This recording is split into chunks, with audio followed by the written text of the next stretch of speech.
Bab 4164, Sepasang Sepatu Rusak. Semuanya, kita semua adalah apoteker. Saya harap Anda dapat menepati janji Anda. Jika Anda dapat menyembuhkan cucu saya pasti akan membalasnya. Jika tidak bisa, silakan pergi dan jangan bicara omong kosong di sini. Wajah lelaki tua itu menjadi jelek. Bagaimana mungkin dia tidak marah jika ada yang mempermalukan cucunya seperti ini? Pergi, semua pergi. Saat ini, 5 pria dengan otot besar dan pinggang bundar menerobos kerumunan dan masuk ke dalam. Siapa yang begitu hebat dan ingin kita menjauh? Sial, bukankah ini 5 pahlawan Nanfang? Lebih baik menjauh. Apa yang dilakukan kelima orang ini di sini? Mereka bukan apoteker dan mereka tidak tahu cara merawat pasien. Siapa tahu, jangan main-main dengan mereka. Semua orang menyerah satu demi satu. Wajah lelaki tua itu sedikit berubah ketika dia melihat 5 lelaki kuat itu tiba-tiba muncul. Dia meletakkan kiosnya, membawa cucunya dan bersiap untuk pergi. Siapapun yang pernah menghabiskan waktu di Pulau Yaoshan pasti tahu 5 pahlawan Nanfang. Kelima orang ini melakukan segala macam kejahatan. Mereka sama sekali bukan apoteker, tetapi mereka berkembang pesat di Pulau Dewa Pengobatan. Karena banyak biksu yang bukan apoteker di Pulau Dewa Pengobatan, semua biksu ini diatur untuk tinggal di Nanfang. Dan 5 pahlawan Nanfang ini mengandalkan kekuatan mereka untuk mengendalikan seluruh Nanfang. Namun, kelima orang ini menilai situasi dan tidak berani menyinggung keluarga Ouyang. Sebaliknya, mereka berkontribusi banyak dalam pengelolaan Pulau Yaoshan oleh keluarga Ouyang pemilik pulau. Kali ini, kelima orang itu menjadi semakin tidak bermoral dan merajalela di Pulau Yaoshan. Namun, mereka hanya berani menindas beberapa petani biasa yang baru di Pulau Yaoshan. Mereka tidak berani menindas penduduk asli Pulau Yaoshan yang terkait dengan keluarga Ouyang. Orang tua, kenapa kamu pergi setelah melihat kami? Apakah kamu tidak mentraktir cucumu? Kami juga bisa melakukannya. Sebagai bos dari 5 pahlawan selatan, dia menangkap orang tua itu dan berkata, "Kamu bukan apoteker, bagaimana mungkin kamu bisa menyembuhkan cucuku? Kami tidak akan menonton." Orang tua itu menggelengkan kepalanya dan mencoba melepaskan diri, tetapi ternyata dia tidak dapat melepaskan diri dari belenggu pemimpin 5 pahlawan Nanfang. "Kami bukan apoteker, tapi kami mengenal banyak apoteker. Saya dapat membantu Anda menemukan apoteker untuk mengobati penyakit cucu Anda." Bos dari 5 pahlawan berkata sambil tersenyum jahat. "Apa yang kamu inginkan?" Orang tua itu menahan amarahnya dan bertanya. "Kamu orang tua, kamu tahu apa yang kamu minta, tentu kamu ingin cucumu menemani saudara-saudara kita. Saya sudah lama memperhatikan bahwa cucu Anda bukanlah produk asli, jadi jangan berpura-pura tidak bersalah." 5 pahlawan tertawa terbahak-bahak. "Hahaha, kalau saudara-saudara kita tidak menyukainya, itu cukup bagus. Sepasang sepatu rusak, kamu bisa berpura-pura menjadi apa lagi?" 5 pahlawan lainnya tertawa terbahak-bahak. Orang tua itu marah, sangat marah, dan matanya menjadi sangat merah. "Aku akan bertarung denganmu, kalian 5 binatang buas." Orang tua itu meraung dan menamparkan bos 5 pahlawan dengan satu telapak tangan. Pemimpin 5 pahlawan tampak tercengang, dan tiba-tiba meledak dengan ledakan energi spiritual, seperti gelombang besar yang bergulung, langsung menerbangkan lelaki tua itu. Pada saat ini, sesosok tubuh langsung naik ke udara dan langsung menangkap lelaki tua itu. "Miao Lao, kamu baik-baik saja?" Dev bertanya dengan lembut setelah menangkap lelaki tua itu. Ternyata lelaki tua itu adalah Tuan Miao yang pergi ke Gunung Tianmo bersama Dev, dan gadis itu adalah cucu Tuan Miao, Miao Miao. Setelah Miao Miao dilanggar di medan perang para dewa dan iblis, Tuan Miao pergi bersama cucunya. Tapi mereka tidak menyangka akan datang ke Pulau Yaoshan. "Dev, Tuan Dev." Melihat Dev, Tuan Miao menangis. Melihat Tuan Miao seperti itu, Dev sangat tersentuh. Itu sudah lama sekali, dan Tuan Miao sepertinya sudah sangat tua. Dan Miao Miao, gadis yang awalnya sangat lincah, kini terlihat seperti orang bodoh, dengan mata kusam dan bergumam pada dirinya sendiri. Bab 4165, Mulut Besar Menamparmu. "Gadis kecil, ikut aku bisa membantumu menemui dokter." Bos dari 5 pahlawan melangkah maju dan meraih lengan Miao Miao, dan hendak membawa Miao Miao pergi. Patah. Tetapi pada saat ini, sebuah tangan besar tiba-tiba datang. Bos dari 5 pahlawan tertangkap basah dan ditampar. "Jika kamu berani menyentuhnya lagi, kamu akan mati," kata Dev dengan mata dingin. "Sial, kamu berani memukulku?"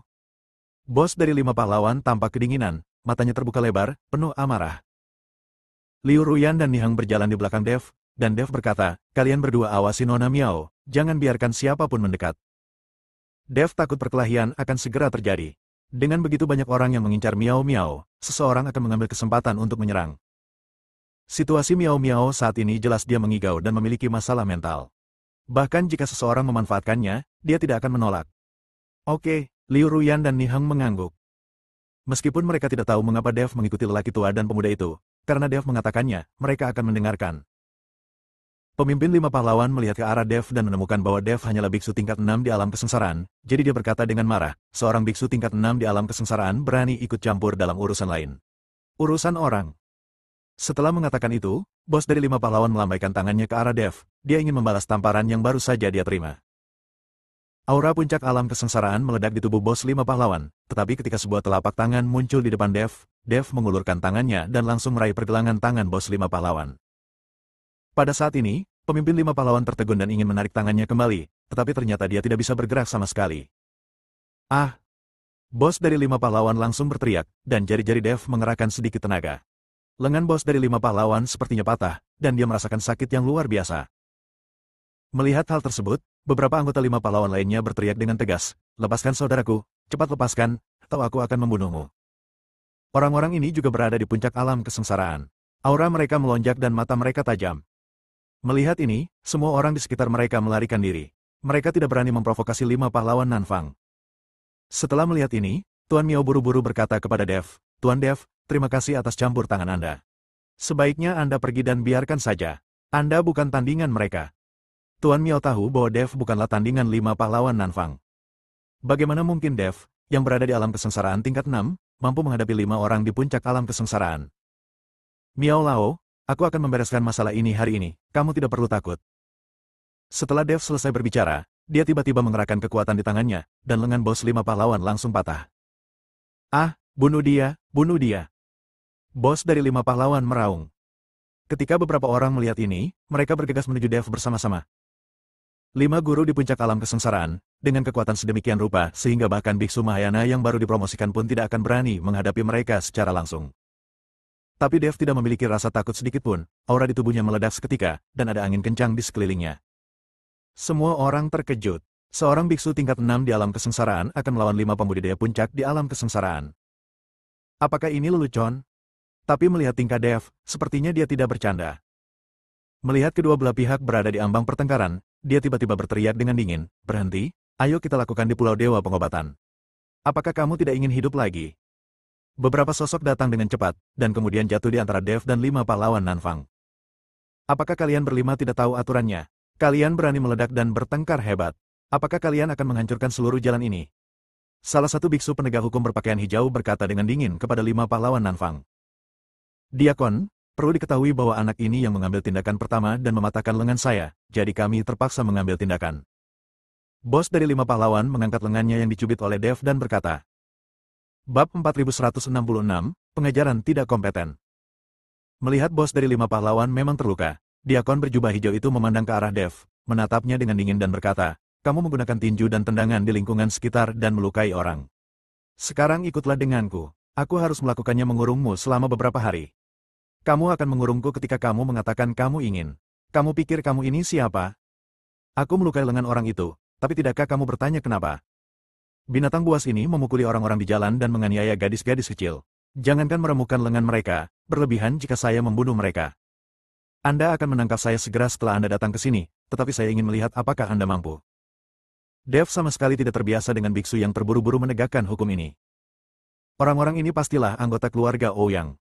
Bagaimanapun, keluarga Ouyang adalah yang paling berkuasa di seluruh Pulau Dewa Pengobatan, dan ayah Ouyang Wufeng adalah pemilik pulau itu. "Kamu berani sekali. Kamu bahkan berani memarahi Diakon penegak hukum Pulau Yaoshen. Sepertinya kamu sama sekali tidak tahu aturan Pulau Yaoshen." Bos dari 5 pahlawan tiba-tiba tertawa saat melihat Dev mengikuti keluarga Ouyang dan menariknya seperti ini. Tanpa mereka mengambil tindakan sekarang, Diakon penegak hukum ini tidak akan membiarkan Dev pergi.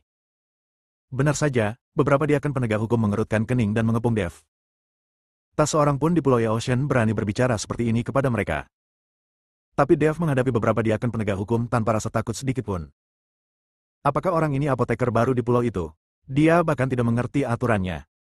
Kamu bahkan berani menghina Diakon penegak hukum di pulau itu. Bukankah ini mencari kematian? Dia pasti belum tahu bahwa nama keluarga Pulau Dewa Pengobatan ini adalah Ouyang, dan orang-orang ini semuanya berasal dari keluarga Ouyang. Kali ini ada konferensi apoteker. Banyak sekali apoteker yang tiba-tiba datang ke pulau itu. Pasti ada yang nakal. Ketika semua orang melihat beberapa Diakon penegak hukum hendak menyerang Dev, mereka semua menyombongkan diri dan bersembunyi untuk menyaksikan kesenangan itu. Tapi ini membuat Tuan Miao takut. Dia telah membawa Miao Miao ke Pulau Yaoshen untuk sementara waktu, jadi tentu saja dia tahu peraturan di pulau itu. Saya juga tahu bahwa dia akan penegak hukum ini tidak dapat terprovokasi, mereka semua adalah anggota keluarga Ouyang. Beberapa diaken, dia baru saja tiba di pulau itu dan tidak memahami aturannya. Saya harap Anda memiliki banyak diaken. Seperti yang dikatakan Tuan Miao, dia mengeluarkan semua ramuan dan barang berharga yang dia miliki. Dia ingin menyuap orang-orang ini agar tidak menyerang Dev. Tetapi diaken berbaju hijau hanya meliriknya dan menjatuhkan Tuan Miao ke tanah. Orang tua, kamu memperlakukan kami seperti pengemis, dan kamu ingin mengirimiku beberapa kain. Diakon berpakaian hijau itu berkata dengan sangat kesal. Dev mengerutkan kening, membantu Tuan Miao berdiri, menatap petugas penegak hukum dengan dingin dan berkata, selain menindas yang lemah, apa lagi yang akan kamu lakukan? Hari ini aku akan memberimu pelajaran dan memberitahumu bahwa kamu harus menahan diri meskipun kamu adalah seekor anjing. Sialan, kamu sedang mencari kematian. Diakon Singyi sangat marah dan ingin mengambil tindakan terhadap Dev. Berhenti. Dengan teriakan marah, sesosok tubuh muncul dari udara. Bawahan, tolong temui Tuan Muda. Melihat orang itu datang, beberapa diaken penegak hukum langsung berlutut. Ternyata Ouyang Wufeng ada di sini, Tuan Muda dari keluarga Ouyang. Tuan Ouyang. Ketika 5 pahlawan Nanfang melihat Ouyang Wufeng, mereka mendekatinya dengan wajah tersanjung. Putra pemilik Pulau Yaosen, tidak ada yang berani menyinggung perasaannya di Pulau Yaosen ini. Ouyang Wufeng bahkan tidak melihat ke arah 5 pahlawan Nanfang dan beberapa diaken. Sebaliknya, dia melihat ke arah Dev dan bertanya, rekan Dawi Dev, kamu baik-baik saja? Aku baik-baik saja. Dev menggelengkan kepalanya. Kurangnya disiplin kami yang hampir menyebabkan bawahan kami menyinggung rekan Dawi Dev. Aku ingin tahu apa yang terjadi. Membuat rekan Dawi Dev begitu marah. Ouyang Wufeng sangat sopan kepada Dev. Bab 4167, turun saja ke lereng. Terlepas dari apa yang dia katakan, Dev menyembuhkan Xiao Feng dan menjadi tamu dinasti Xiao. Xiao Yuanshan berkata secara pribadi bahwa dia ingin melindungi Dev. Terlebih lagi, Dev masih memegang token Xiao Huangchao di tangannya, selama Ouyang Wufeng tidak bodoh, dia tidak akan menyinggung perasaan Dev.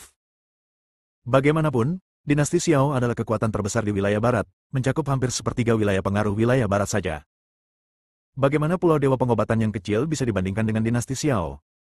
Semua orang bingung saat melihat Ouyang Wufeng bersikap begitu sopan kepada Dev. Terutama dia akan penegak hukum yang berlutut di tanah dan 5 pahlawan Nanfang. Kelima orang itu semuanya tampak membosankan dan tidak percaya. Mereka tidak mengerti apa yang sedang terjadi. Dev hanyalah biksu tingkat 6 di alam kesengsaraan. Bagaimana bisa Ouyang Wufeng bersikap begitu sopan? Mungkinkah Dev memiliki kekuatan besar di belakangnya? Memikirkan hal ini, 5 pahlawan Nanfang tiba-tiba mengeluarkan keringat dingin di dahi mereka. Tuan Miao juga menatap Dev dengan kaget saat ini. Dia tidak mengerti, bagaimana Dev bisa membuat Tuan Muda Pulau Dewa Pengobatan begitu hormat. Anda harus tahu bahwa Pulau Dewa Pengobatan terletak di tempat terpencil, dan Dev belum pernah ke sana sebelumnya. Apa yang terjadi? Kelima orang ini menindas pria dan wanita dan merajalela. Saya hanya mengambil langkah kecil untuk menghentikan mereka, tapi saya tidak menyangka dia akan penegak hukum ini akan menangkap dan mengurung saya tanpa mengajukan pertanyaan apapun. Dev berkata dengan tenang. Tentu saja Ouyang Wufeng mengetahui karakter 5 pahlawan Nanfang, dan dia hanya mencoba menindas beberapa dari mereka. Hanya sedikit dari mereka yang bisa melakukan sesuatu untuk keluarga Ouyang, jadi dia menutup mata. Tapi sekarang, kelima orang itu telah menyinggung Dev, dan Ouyang Wufeng tidak bisa berpura-pura tidak melihatnya lagi. Kamu bajingan, kamu tidak ingin menyinggung siapapun, kamu berani menyinggung rekan Dawi Dev, dia adalah tamu terhormat dinasti Xiao. Penyakit Pangeran Xiao disembuhkan oleh rekan Dawi Dev. Pangeran Xiao telah berbicara. Siapapun yang berani menyinggung rekan Dawi Dev akan dibunuh tanpa ampun. Ouyang Wufeng dengan marah meneriaki 5 pahlawan Nanfang. Ketika kelima orang ini mendengar bahwa Dev benar-benar menyembuhkan Pangeran Xiao dan menjadi tamu terhormat dinasti Xiao, mereka sangat ketakutan hingga berlutut. Semua orang akhirnya mengerti mengapa Ouyang Wufeng begitu sopan kepada Dev, biksu tingkat 6 di alam kesengsaraan. Ternyata Dev memiliki Xiao Huangchao di belakangnya, jadi tentu saja dia harus bersikap sopan. Tuan Dev, kami buta dan pantas mati. 5 pahlawan Nanfang bersujud dengan sekuat tenaga. Diakon penegak hukum juga gemetar dan sangat ketakutan. Jika mereka tahu bahwa Xiao Huangchao ada di belakang Dev, dan memberi mereka 100 keberanian, mereka tidak akan berani menyerang Dev. Belum lagi memarahi mereka, meski saya tampar 2 kali, mereka tidak berani bergerak. Rekan Dawi Dev, jika kamu tidak melampiaskan amarahmu, orang-orang ini siap membantu kamu. Ouyang Wufeng menunjuk ke arah diakon penegak hukum dan 5 pahlawan Nanfang yang berlutut di tanah dan berkata. Dengan kata lain, Dev bisa membuat orang-orang ini mati kapan saja hanya dengan 1 kalimat. Tapi Dev bisa mengerti apa yang dimaksud Ouyang Wufeng. Dia tidak ingin orang-orang ini mati. Alasan mengapa saya mengatakan ini hanya untuk memberikan cukup wajah kepada Dev di depan umum. Dev berjalan menuruni lereng dan berkata, lupakan apa yang terjadi hari ini, saya harap saya bisa lebih mengontrolnya di masa depan. Dev tidak mengambil tindakan, apalagi membunuh orang-orang ini. Pastinya, aku akan mengontrolmu dengan ketat setelah aku kembali. Ouyang Wufeng mengangguk. Lalu Ouyang Wufeng membawa semua orang pergi. Mereka yang awalnya ingin melihat Dev dibujuk semuanya berkumpul. Karena Dev mampu menyembuhkan penyakit Pangeran Xiao, dia pasti memiliki keterampilan medis yang hebat. Banyak orang ingin Dev membantu pengobatannya, dan mereka juga menawarkan banyak hadiah. Yang lain ingin dekat dengan Dev dan membangun hubungan. Bagaimanapun, Dev memiliki Xiao Huangzhou di belakangnya. Bisa berteman dengan Dev seperti mengandalkan pohon besar. Melihat keributan itu, Dev merasa pusing dan hanya bisa segera pergi bersama Liu Ruyan dan Tuan Miao. Dev membawa Tuan Miao dan Miao Miao langsung ke kediamannya. Bab 4168, hapus semua. Miao Lao, apa yang sebenarnya terjadi? Mengapa kamu ada di sini di Pulau Dewa Pengobatan? Dan ada apa dengan Nona Miao? Setelah kembali ke kediamannya, Dev bertanya pada Tuan Miao dengan bingung. Tuan Miao menghela nafas pelan dan berkata, Tuan Dev tidak mengetahui sesuatu. Bos Chai dan yang lainnya pergi setelah kami keluar dari medan perang para dewa dan iblis, tetapi cucu perempuan saya selalu memiliki masalah dengan pikirannya. Aku selalu mengomel, dan terkadang aku gila. Saya juga menemukan banyak orang untuk merawat saya, tetapi tidak mungkin saya dapat menemukan solusi yang baik. Pada akhirnya, saya tidak punya pilihan selain datang ke Pulau Dewa Pengobatan untuk mencoba peruntungan. Saya telah berada di sini selama lebih dari 10 hari. Sayangnya, saya tidak memiliki harta apapun sebagai hadiah, dan tidak ada yang memperlakukan cucu saya. Jika saya tidak bertemu Tuan Dev hari ini, saya tidak tahu apa konsekuensinya. Tuan Miao sangat berterima kasih kepada Dev. Bukankah ingatan Nona Miao sudah dihapus oleh Bai Qian saat itu? Kenapa dia masih seperti ini? Dev sangat bingung. Dilihat dari penampilan Miao Miao, terlihat jelas bahwa dia bertingkah seperti ini karena dia terstimulasi secara mental dan tidak tahan. Secara umum, kekuatan spiritual para beku sangat kuat, jika tidak, mustahil memancarkan kesadaran spiritual untuk menjelajahi situasi sekitar. Dibandingkan dengan orang biasa, kekuatan spiritual para biksu ratusan atau ribuan kali lebih kuat. Secara logika, kekuatan mental semacam ini seharusnya tidak menjadi gila setelah menerima sedikit rangsangan. Entahlah, mungkin penghapusan ingatannya belum selesai, Miao Miao masih memiliki ingatan menyakitkan itu dalam kesadarannya. Tuan Miao tidak tahu kenapa. Jika dia tahu, dia mungkin sudah menemukan obatnya sejak lama. Biarkan aku membantu Nona Miao melihatnya. Setelah Dev selesai berbicara, semburan energi spiritual langsung memasuki tubuh Miao Miao. Energi spiritual ini langsung memasuki lautan kesadaran Miao Miao. Sesaat, Miao Miao tiba-tiba mengamuk dan mulai berteriak. Ketika Dev melihat ini, dia mengeluarkan telapak tangannya dan membuat Miao Miao pingsan. Lalu seluruh orang itu mengerutkan kening. Karena saat ini, Dev telah mengetahui apa yang terjadi pada Miao Miao dari lautan kesadarannya. Meskipun Bai Qian menghapus ingatan tentang Miao Miao, ingatan ini terlalu mendalam bagi Miao Miao. Sekalipun terhapus, ingatan yang tercetak di lautan kesadaran masih tetap ada. Itu sebabnya Miao Miao perlahan-lahan mengingat masa lalu yang tak tertahankan itu.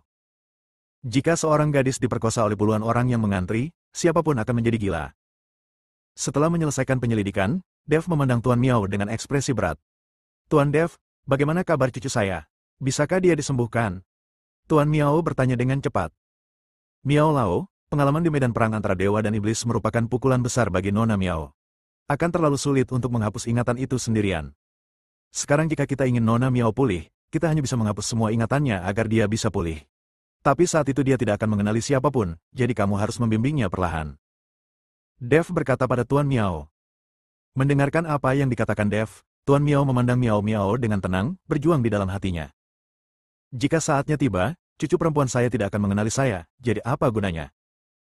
Tapi dia tidak bisa melihat Miao Miao menjadi begitu gila sepanjang waktu. Setelah ragu-ragu sejenak, Tuan Miao mengertakkan gigi dan berkata, oke, ini satu-satunya cara. Tuan Miao, saya akan berusaha sebaik mungkin untuk mempertahankan ingatan paling dasar tentang Nona Miao, tetapi saya tidak dapat menjamin kesuksesan 100%. Dev tidak pernah membantu siapapun menghapus ingatan mereka, jadi dia tidak bisa menjaminnya. Tuan Dev, lakukan saja dengan berani. Apapun hasilnya, saya bisa menanggungnya. Tuan Miao berkata dengan penuh keyakinan. Dev mengangguk, dan kemudian cahaya kemasan memancar dari telapak tangannya, mengelilingi Miao Miao sepenuhnya. Bab 4169, semua orang akan mati di sini. Sangat mudah untuk menghapus ingatan orang biasa, tetapi sangat sulit dan mahal untuk menghapus ingatan para beku di lautan kesadaran. Setelah beberapa jam, Dev akhirnya berhenti, seluruh tubuhnya basah oleh keringat. Miao Lao, saya telah menghapus ingatan Nona Miao. Apakah saya dapat mempertahankan ingatan paling dasar? Saya hanya dapat mengetahuinya ketika dia bangun. Setelah Dev selesai berbicara, dia duduk di kursi. Dia sangat lelah dan menghabiskan banyak uang. Melihat Dev seperti itu, Tuan Miao berkata dengan rasa terima kasih di wajahnya, Tuan Dev, terima kasih. Terlepas dari apakah Miao Miao mengenali saya atau tidak, saya akan menjaganya dengan baik. Saat ini, Miao Miao perlahan membuka matanya. Melihat Miao Miao sudah bangun, Tuan Miao bergegas mendekat dengan gugup. Dia tidak tahu apakah cucunya masih mengenalinya. Ketika Miao Miao melihat Tuan Miao, dia dengan lembut berteriak, kakek. Ketika Tuan Miao mendengar ini, dia langsung setuju dengan gembira, dan air matanya tidak bisa berhenti mengalir. Kakek, kenapa kamu menangis? Di mana kita? Miao Miao berdiri, menyeka air mata Tuan Miao dan bertanya. Kakek, tidak apa-apa, aku akan mengantarmu pulang sekarang juga. Tuan Miao sangat senang melihat cucunya masih mengenalinya. Dev juga menghela nafas lega. Miao Miao masih memiliki ingatan paling dasar, jadi Tuan Miao tidak perlu membimbingnya secara perlahan. Tuan Dev, terima kasih banyak. Setelah Tuan Miao selesai berbicara, dia langsung berlutut di depan Dev. Miao Miao, ini hanya sedikit usaha. Dev dengan cepat mendukung Tuan Miao tanpa membiarkannya berlutut. Kakek, siapa orang ini? Kenapa kamu berlutut padanya? Miao Miao memandang Dev dengan bingung. Dia tidak mengerti mengapa kakeknya berlutut untuk pemuda seperti Dev. Miao Miao, ini Tuan Dev, seorang bangsawan keluarga kami. Dia. Tuan Miao hendak mengikuti Miao Miao untuk memperkenalkan Dev, tetapi disela oleh Dev, Tuan Miao, lebih baik tidak memberitahu Nona Miao terlalu banyak. Apapun yang dia ingat akan diabaikan, jangan sampai dia tenggelam dalam kenangan. Ketika Tuan Miao mendengar ini, dia segera menutup mulutnya. Miao Lao, aku ingin tahu kemana tujuanmu selanjutnya. Kalau kamu tidak punya tempat tujuan, kamu bisa tinggal di sini. Rumah di sini cukup luas. Dev bertanya. Terima kasih, Tuan Dev. Saya berencana untuk membawa pulang Miao Miao dan tidak akan membawanya lagi. Kata Miao Lao. Tidak peduli betapa berbahayanya dunia ini, kehidupan yang aman dan stabil adalah hal yang paling penting. Dev menghela nafas pelan, bahaya di dunia surga dan manusia ribuan kali lebih parah daripada bahaya di dunia sekuler. Tidak ada aturan sama sekali di dunia para dewa dan manusia, kekuatan adalah segalanya. Dunia sekuler setidaknya memiliki batasan hukum, jadi tidak akan semrawut. Tuan Miao pergi bersama Miao Miao, sementara Dev menelan sejumlah besar pil dan menyiapkan susunan pengumpulan roh. Dev perlu istirahat yang baik sebelum dia bisa pulih kembali. Dan saat Dev sedang beristirahat, satu-satunya bangunan 3 lantai di daerah tempat mereka tinggal menyala terang meski saat itu sudah larut malam. Ini adalah kediaman yang disiapkan oleh Pulau Yaotian untuk Su Tianchuo, Presiden Asosiasi Apoteker Wilayah Barat. Bagaimana saya bisa mengatakan bahwa Su Tianchuo melakukan pekerjaan dengan baik dalam konferensi apoteker di Pulau Yaotian? Di aula ruangan, Su Tianchuo duduk dengan tenang, dan di seberang Su Tianchuo, ada lebih dari selusin orang duduk. Orang-orang ini adalah kepala keluarga medis besar, termasuk 2 dari 4 keluarga medis besar di kota Yongle. Bao Longxing, kepala keluarga Bao, dan Diao Changmin, kepala keluarga Diao. Tetapi orang-orang dari keluarga Zhou dan keluarga Zhen tidak hadir. Semua orang memandang dengan serius, memandang Su Tianchuo di depan mereka. Semuanya, aku memanggilmu ke sini. Aku yakin kamu tahu alasannya. Konferensi master kedokteran ini tidak sesederhana yang terlihat di permukaan. Sejujurnya, saya khawatir setengah dari orang di sini akan mati di Pulau Dewa Pengobatan ini. Su Tianchuo berkata perlahan setelah hening beberapa saat. Bab 4170, Kerjasama Serakah. Mendengar apa yang dikatakan Su Tianchuo, mata semua orang jelas terkejut, tetapi mereka tidak mengatakan apa-apa. Su Tianchuo melanjutkan, apakah itu persatuan ahli pengobatan atau keluarga bangsawan besar, mereka selalu bertarung secara terbuka dan diam-diam. Para leluhur Bao dan Diao dari kota Yongle seharusnya mengetahui hal ini dengan baik. Sekarang keluarga Zhou dan keluarga Zhen telah menikah, Zhong Yaosun juga telah menjadi anggota keluarga Zhen, dan Dev, yang tiba-tiba muncul, juga menjadi anggota dari keluarga Zhen. Dibawa oleh Zhen Ni yang telah pergi selama beberapa dekade. Kekuatan keluarga Zhen dan keluarga Zhou saat ini jelas bukan sesuatu yang bisa ditandingi oleh keluarga bangsawan lainnya. Keluarga Bao dan keluarga Diao pasti akan dianeksasi saat itu. Dan kali ini konferensi master kedokteran mungkin merupakan waktu yang tepat untuk merombak kartunya. Pulau Dewa Pengobatan tidak akan berbaik hati mengundang semua orang ke sini. Sejauh yang saya tahu, Pulau Dewa Pengobatan berada dalam ancaman, jadi mereka berusaha sebaik mungkin untuk mengadakan konferensi master kedokteran di Pulau Yaotian. Setelah Su Tianchuo mengucapkan kata-kata ini kepada semua orang tiba-tiba menjadi gila. Presiden Su, apa yang terjadi? Karena Anda tahu, mengapa Anda tidak memberitahu kami sebelumnya dan mengizinkan kami datang ke Pulau Dewa Pengobatan? Siapa yang berani mengancam Pulau Yao Shen? Kekuatan Pulau Yao Shen tidak bisa dianggap remeh sekarang. Pulau Yao Shen terancam. Apakah kamu ingin kami menjadi tameng? Semua orang bertanya dengan bingung. Presiden Su, apa maksud Anda dengan ini? Kami semua sangat mempercayai Anda, jadi Anda tidak perlu pamer kepada kami.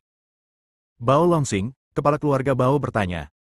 Ya, kami adalah komunitas yang memiliki kepentingan sekarang, jadi jangan sembunyikan hal ini dari kami. Diao Changmin, kepala keluarga Diao. Apakah kamu tahu tentang Sekte Penghancur Surga? Su Tianshuo bertanya. Tentu saja aku tahu. Bukankah sekte yang mengetahui keterampilan medis dan teknik formasi? Sekte Penghancur Surga ini hanyalah penipu. Mereka hanya mengetahui dasar-dasar keterampilan medis, tetapi keterampilan formasi mereka sangat bagus. Jika aku mengingatnya dengan benar, Sekte Penghancur Surga ini seharusnya adalah sekte budidaya iblis, kan? Semua orang mengatakannya satu demi satu. Presiden Su, apa hubungannya dengan Sekte Penghancur Surga yang mengikuti Pulau Yao Shen? Mungkinkah Sekte Penghancur Surga mengancam Pulau Yao Shen? Bao Longsing bertanya. Ya, Sekte Fazantian juga mengetahui bahwa Pulau Dewa Pengobatan adalah tempat jatuhnya Dewa Pengobatan, dan ingin menduduki Pulau Dewa Pengobatan. Dan Pulau Dewa Pengobatan telah mencurahkan banyak sumber daya agar kita semua dapat datang ke Pulau Dewa Pengobatan untuk selenggarakan konferensi Dewa Pengobatan. Kumpulkan saja kami untuk membantu melawan Sekte Penghancur Surga. Su Tianshuo mengangguk dan berkata. Semua orang sedikit bingung, dan kemudian bertanya dengan bingung, Presiden Su, bagaimana Anda mengetahui hal-hal ini? Apakah orang-orang dari Pulau Yao Shen memberitahu Anda? Tentu saja tidak, Su Tianshuo menggelengkan kepalanya, karena saya telah bekerja sama dengan Tian Sandazon, jadi tentu saja saya tahu. Begitu Su Tianshuo selesai berbicara, semua orang menjadi gempar. Seseorang bahkan tiba-tiba berdiri dan memandang Su Tianshuo dengan tidak percaya, Presiden Su, apakah Anda tidak dapat mencapai budidaya iblis? Tentu saja saya bukan seorang kultivator iblis. Siapa bilang hanya kultivator iblis yang bisa bekerja sama dengan Sekte Heaven Sanjing? Saya memanggil Anda secara diam-diam dan memberikan instruksi khusus mengenai masalah ini. Jika saatnya tiba, kami akan bekerja sama dengan Sekte Zantian Dharma secara internal dan eksternal, dan Pulau Yao Shen akan menjadi milik kami. Tidak peduli sumber daya apapun yang ada di Pulau Yao Shen, itu adalah milik kita, dan tidak ada yang akan membaginya secara setara dengan kita. Ada apoteker lain. Jika mereka mengetahui keadaan saat ini, kami akan merekrut mereka. Jika tidak, kami akan membunuh mereka tanpa ampun. Pada saat itu, kami akan menjadi satu-satunya yang mengendalikan keterampilan medis di seluruh dunia para dewa dan manusia. Tidak peduli seberapa kuat sekte tersebut, mereka akan selalu meminta bantuan dari kami. Mata Su Tianshuo bersinar karena keserakahan. Seorang presiden kecil dari perkumpulan kedokteran wilayah barat tidak dapat memuaskannya sama sekali. Yang dia inginkan adalah seluruh surga dan dunia manusia. Dia ingin mengendalikan keterampilan medis seluruh surga dan dunia manusia. Pada saat itu, dia akan memiliki sumber daya apapun yang dia inginkan. Bersambung.